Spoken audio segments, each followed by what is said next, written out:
It started as a simple rent dispute, the kind of argument that usually ends with late fees and awkward silence.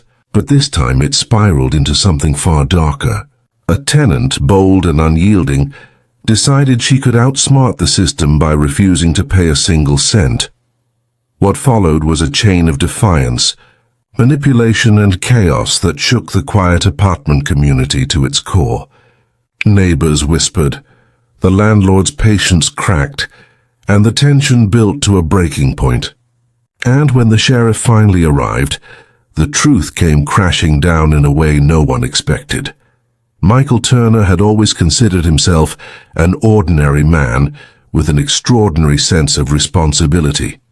At 54, he was neither wealthy nor struggling, but firmly planted in the middle-class bracket he had worked his entire life to maintain. As a property manager who owned a modest apartment building on the outskirts of town, he prided himself on keeping things professional, fair, and balanced. The building itself wasn't glamorous. A 3-story brick structure with aging balconies and a narrow parking lot squeezed beside a patch of unkempt grass. But it was steady. It provided him with enough income to maintain his lifestyle, pay his bills, and put a little extra aside for his future. Michael lived alone in a quiet 2-bedroom home just a few miles away from the apartments. His days began in predictable rhythm: an early morning jog, black coffee, and a few hours spent reviewing maintenance requests or late rent payments. For most of his tenants, life in the building was relatively uneventful. He made sure the plumbing stayed functional, the heat clicked on in the winter, and the roof didn't leak when storms rolled through. In return, he expected the bare minimum: timely rent and a respectful attitude toward the property. For years, that balance worked.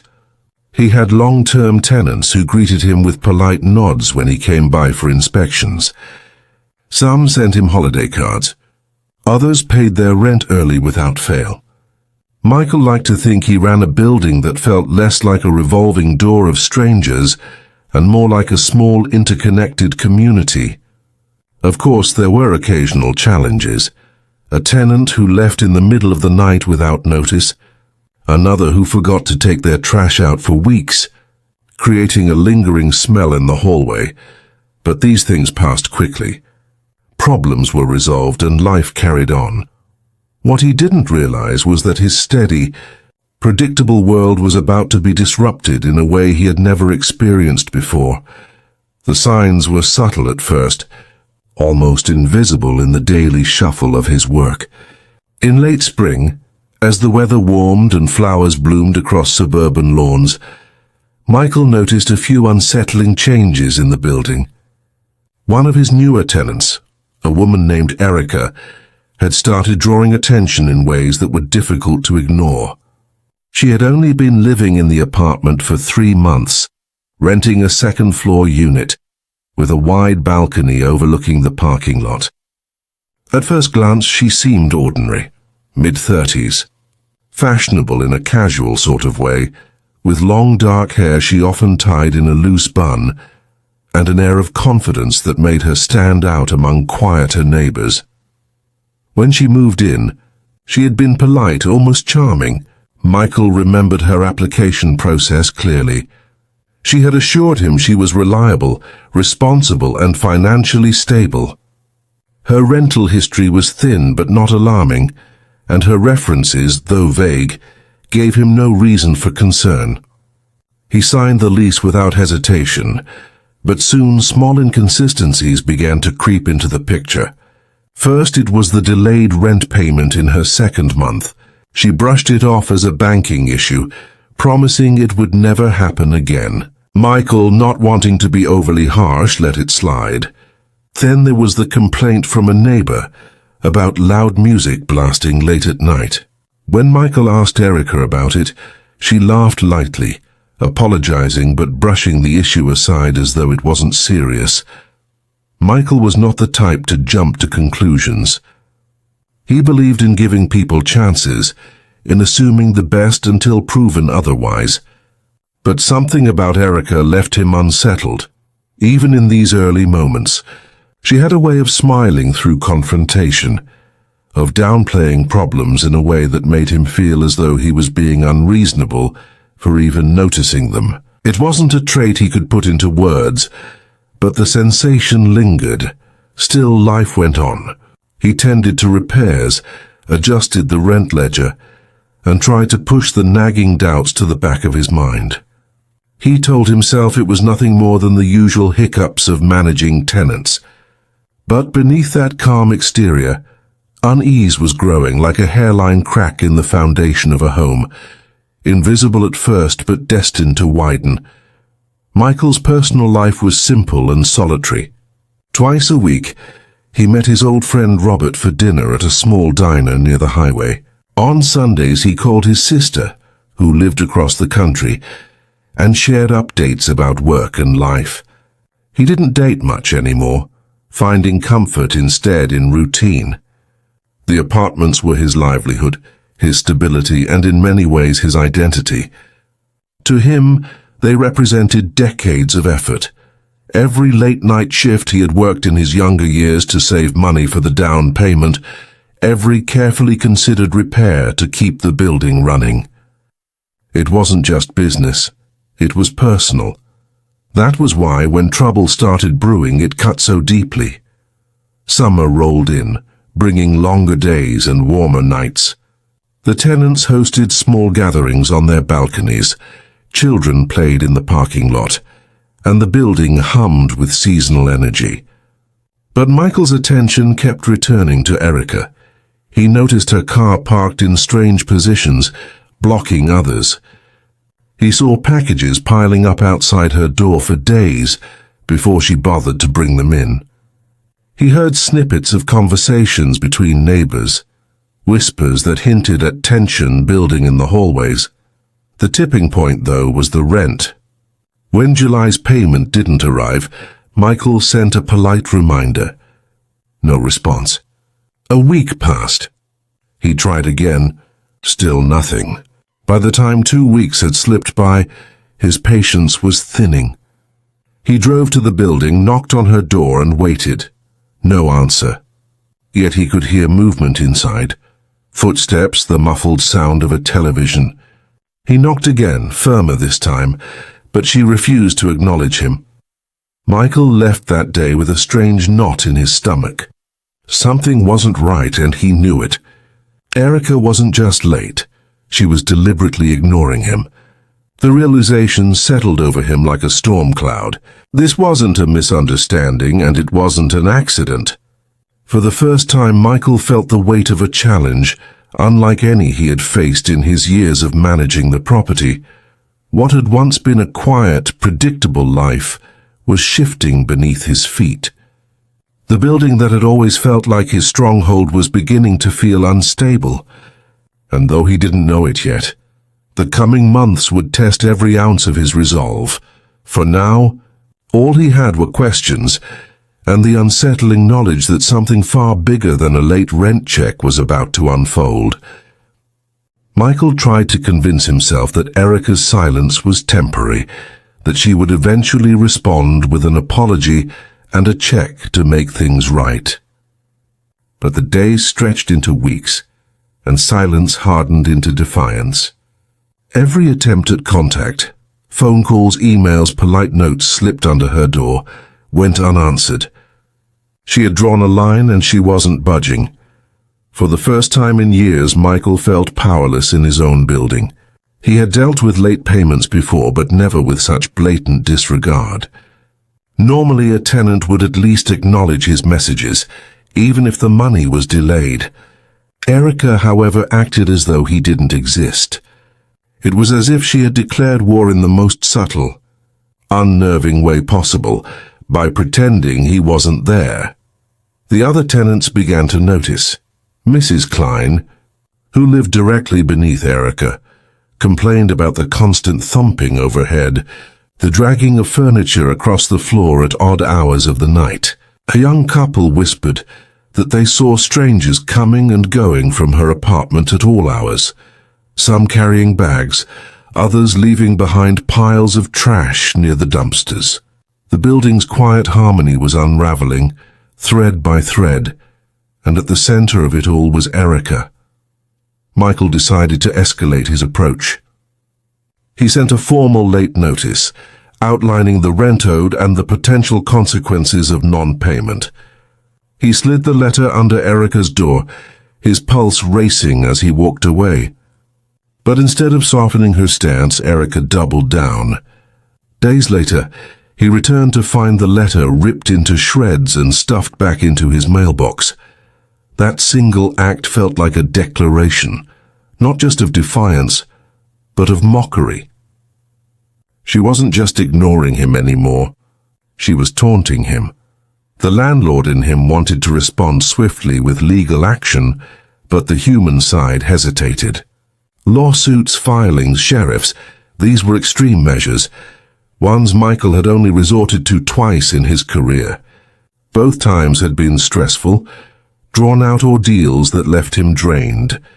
But as the weeks dragged on, it became clear that this was no ordinary dispute. Erica wasn't someone who could be reasoned with, and she wasn't going to leave quietly. By late July, she was nearly 2 months behind on rent, and her behavior grew bolder. One afternoon, Michael arrived to find that she had left piles of trash bags stacked outside her door, the smell drifting down the hallway. When he knocked, hoping for a conversation, she opened the door just a crack. Her eyes flashed with irritation, her lips curled into a smirk, and without saying a word, she slammed the door in his face. The humiliation cut deep. Michael wasn't used to being treated this way.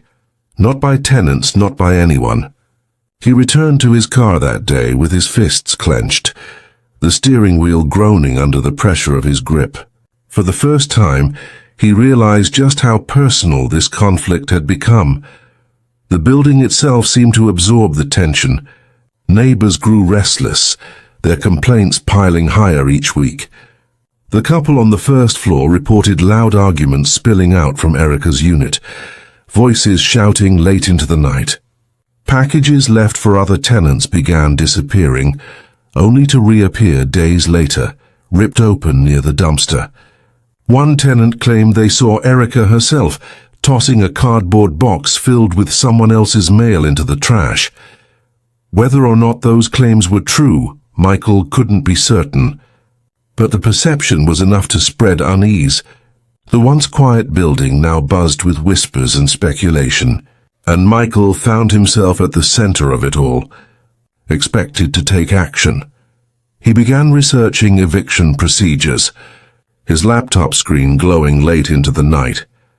The process was grueling. Notices had to be served, court dates scheduled, and every step carefully documented.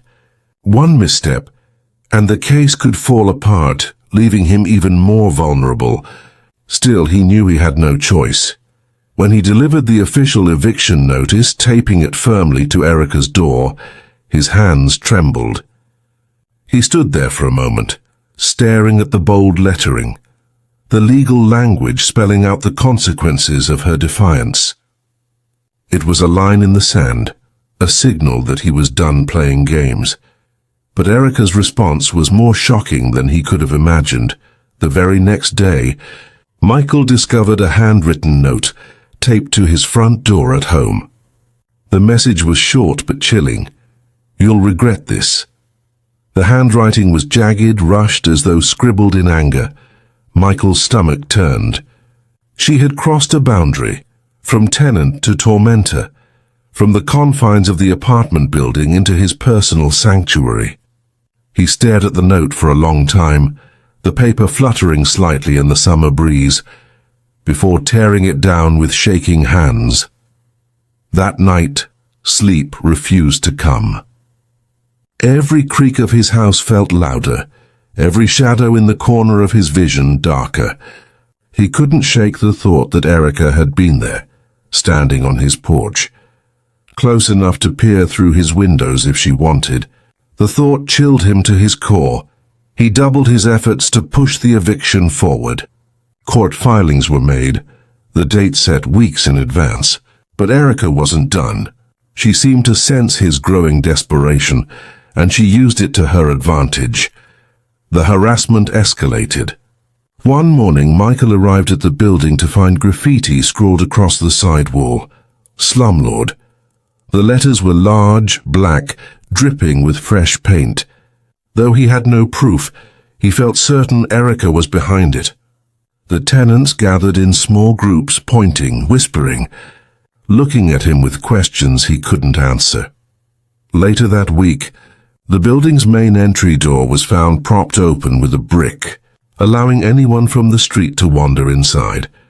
Packages went missing again, trash piled higher.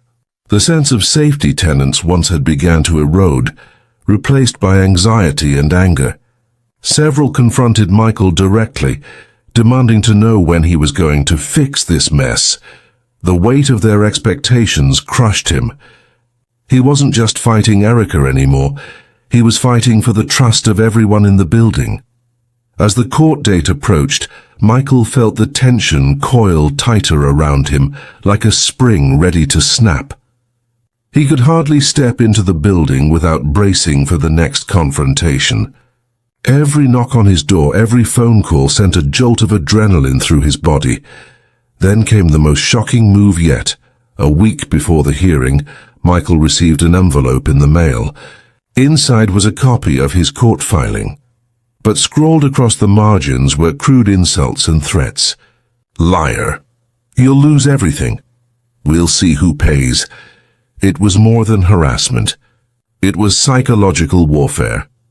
For the first time, Michael considered calling the police, but he hesitated. Without hard proof, would they take him seriously? Would they dismiss his concerns as a landlord upset about unpaid rent? The uncertainty gnawed at him, and then, just when he thought things couldn't get worse, they did. Michael arrived at the building one morning to find the hallway flooded. Water seeped from Erica's unit, pooling across the tiles, dripping down into the apartment below. Bursting inside, he discovered the source. The sink in her kitchen left running, the drain stuffed with rags. It was deliberate, a calculated act of destruction. The damage was extensive: warped floors, stained ceilings, furious tenants demanding answers. Michael stood in the chaos, drenched shoes squeaking against the tile, and felt the last remnants of patience crumble away. This was no longer just about unpaid rent. This was sabotage. The cliffhanger loomed larger than ever. If Erica could go this far, what would she do next? Michael left the building that day with one thought pounding in his mind. The eviction wasn't just necessary anymore, it was urgent. And yet, with every step closer to court, the danger seemed to escalate. How far was Erica willing to go to avoid facing consequences? The answer, he feared, was far beyond anything he was prepared for. The morning of the hearing arrived with a suffocating heaviness that settled over Michael like a storm cloud. He hadn't slept, hadn't eaten, and every tick of the clock seemed to pound louder in his ears. For weeks he had been trapped in a battle of attrition with Erica.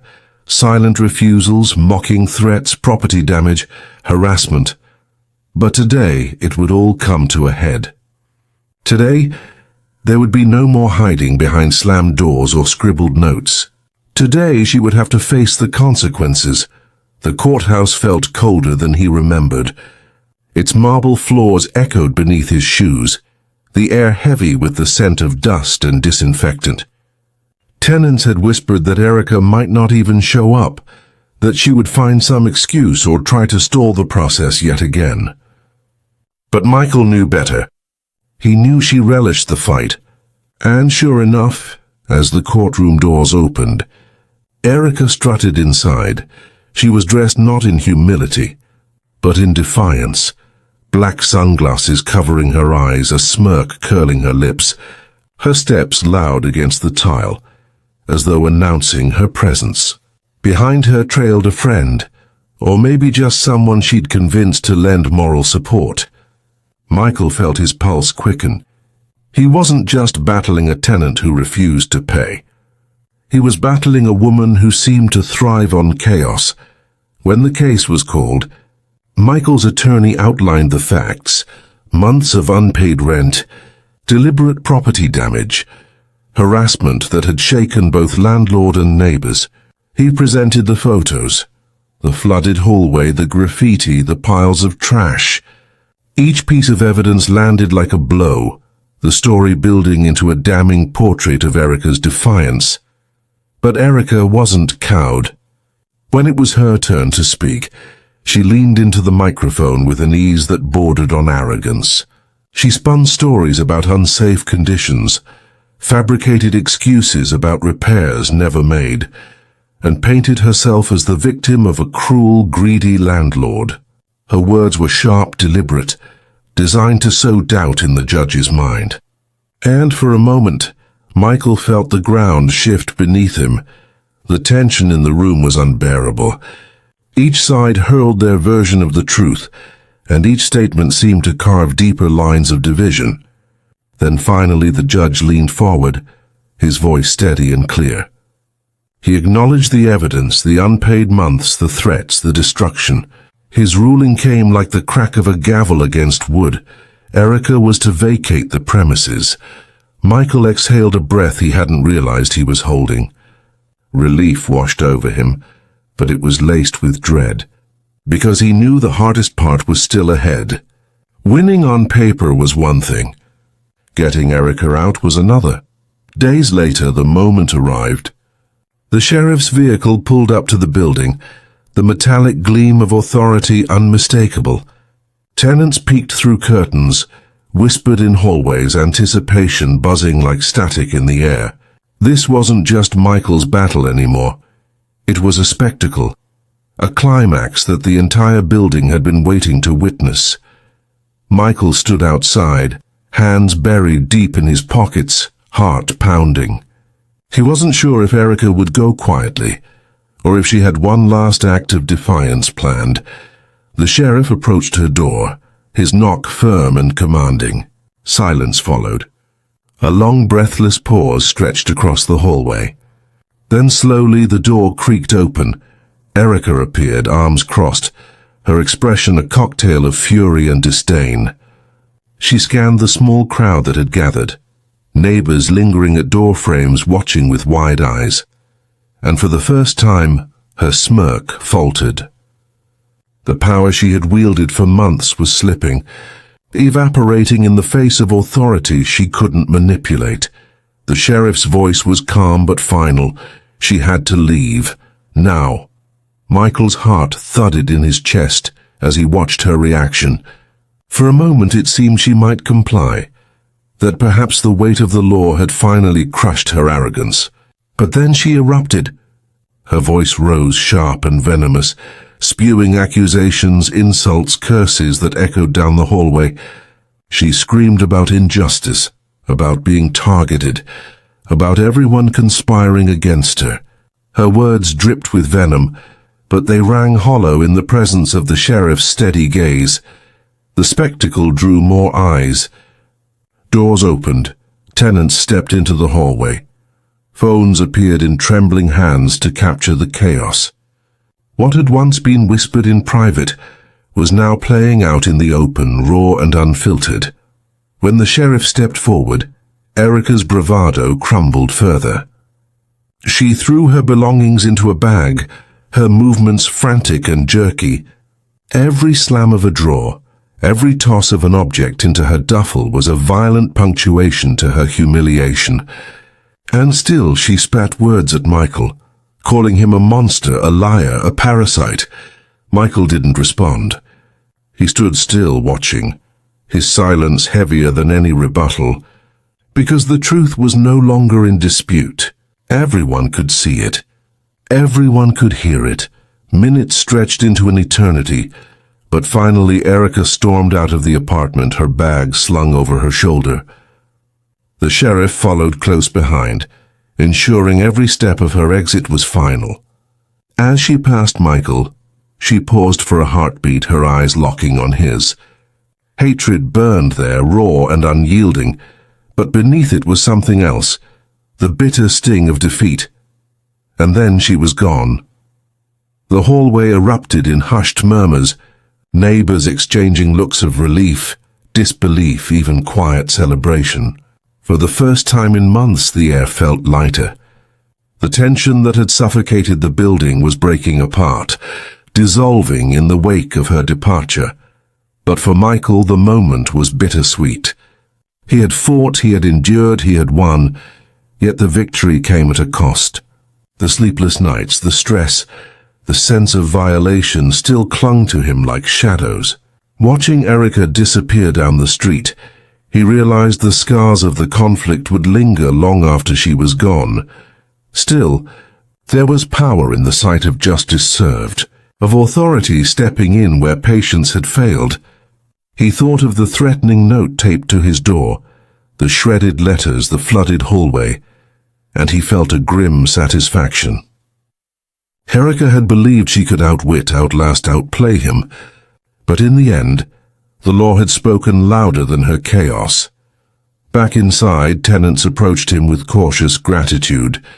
They thanked him for standing firm, for taking the fight no one else could. Their voices carried relief, but also a kind of reverence for the man who had not only endured the storm, but had brought it to an end. The building, once fractured by whispers and fear, seemed to exhale collectively. Windows were thrown open, laughter trickled into the halls, and for the first time in months, there was peace. Michael lingered in the hallway long after everyone had dispersed, his gaze fixed on the door that had once housed chaos. The silence behind it was profound, almost deafening, and in that silence he found a fragile sense of closure. He knew this battle would remain etched in his memory forever, not just as a landlord forced to confront defiance, but as a man pushed to the edge, tested in ways he never imagined. The climax had come with fury and fire, but it had also brought a strange kind of clarity. That resilience, even when tested, could prevail. Outside, the sheriff's car disappeared into the distance, carrying with it the last remnants of Erica's reign of disruption. And though the scars would remain, Michael finally felt something he hadn't in months: freedom. The days after Erica's removal were eerily quiet. The hallway that had once echoed with shouting slammed doors, and the clatter of chaos now felt like a sanctuary. Neighbors moved with lighter steps, as though they no longer had to tiptoe around invisible landmines. For Michael, the silence was both healing and haunting. Every time he passed her old unit, he was reminded of the months of battle that had unfolded behind that door. In the beginning, the absence of noise felt like victory. The toxic energy that had poisoned the building evaporated overnight, replaced with the hum of normal life. A dog barking happily in the courtyard, the creak of bicycles pulled out for morning commutes, the chatter of neighbors who finally dared to greet one another again. The air was no longer charged with fear.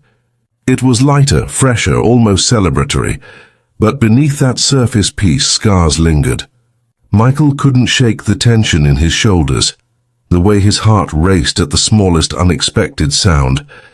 He found himself waking in the middle of the night, half expecting to find another threatening note taped to his door.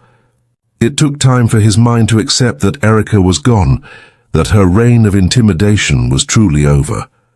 The sheriff's intervention had been decisive, but the consequences rippled far beyond that single morning. Erica's departure left behind not only a trail of destruction in her unit, cracked tiles, stained carpets, broken fixtures, but also a cautionary tale that every tenant in the building absorbed. They had all seen the showdown. They had all watched defiance unravel into humiliation, and the message was clear. Rules mattered, and those who chose to mock them would eventually face justice. Michael threw himself into repairs. Each day became a ritual of restoration, scrubbing walls, replacing locks, repainting what had been vandalized. It was exhausting but also cathartic. With every brushstroke, he was reclaiming not just the apartment but his own sense of control. The damage had been extensive, but rebuilding gave him purpose. It reminded him that even after chaos, order could be restored. The community shifted too. Neighbors who once avoided eye contact now lingered in the hallways to chat. Children played outside without fear of being yelled at. Families left their doors cracked open on summer evenings, letting music and laughter drift into the building. For the first time in months, it felt like a home again rather than a battleground. Yet there was no erasing what had happened. Erica's presence had been corrosive, and the memories of her defiance clung stubbornly. Some tenants admitted they still felt unsettled, wondering if she might try to return, to stir chaos from the shadows. But Michael knew better. Once the sheriff had intervened, her grip had been broken. Whatever power she thought she held had dissolved in that single humiliating moment of eviction. The legal system too left its mark. Court records now bore the details of the case, a permanent reminder of her actions. The judgment against her wasn't just symbolic. It came with financial consequences. While Michael doubted he would ever recover the unpaid rent or the cost of repairs, the ruling itself carried weight. It was proof that truth had triumphed over manipulation, that even the most relentless defiance could not outlast persistence. Still, victory came at a price. Michael realized how deeply the conflict had drained him, mentally, emotionally, physically. The sleepless nights, the anxiety, the endless preparation for hearings and inspections had left him frayed. For weeks afterward, he found himself on edge, waiting for the next crisis, as though his body had forgotten how to rest. Winning hadn't erased the trauma. It had simply closed the chapter, and yet there was power in that closure. Standing in the courtyard one evening, watching the sunset paint the sky in hues of orange and gold, Michael felt a strange mix of exhaustion and pride. He had endured something few could truly understand, and he had emerged intact. Broken in some ways, perhaps, but also hardened, sharpened by the fire of conflict. The building itself became a symbol of resilience. Where once there had been tension and division, now there was unity. Neighbors rallied together to repaint common areas, plant flowers and host small gatherings. The sense of community, fractured by months of fear, blossomed in the aftermath. In defeating Erica's chaos, they had reclaimed more than just peace. They had rediscovered each other. Michael noticed subtle changes in himself too. He no longer hesitated to enforce boundaries, no longer second-guessed his instincts. He had learned, painfully but decisively, that appeasement only fueled defiance. Strength wasn't in avoiding conflict, but in facing it head-on. That realization became his anchor, a lesson etched into his very being. And yet there were nights when memories returned like ghosts. He would recall the venom in Erica's eyes as she spat her last words at him, the rage in her voice echoing down the hallway. Those moments replayed unbidden, a reminder that victory didn't erase scars. But over time those memories lost their sting. They became less a wound and more a story, one that carried both pain and meaning. Months passed, and Erica's name became little more than a cautionary whisper. New tenants moved into her old unit, a young couple who filled the space with laughter, music, and the smell of home-cooked meals. The transformation was astonishing. Where once there had been chaos and darkness, now there was warmth. The apartment that had been a symbol of defiance became a symbol of renewal. Michael sometimes found himself pausing outside their door, listening to the muffled sounds of joy within. It was a stark reminder that even the deepest scars could give way to new beginnings. The building had healed, and in many ways so had he.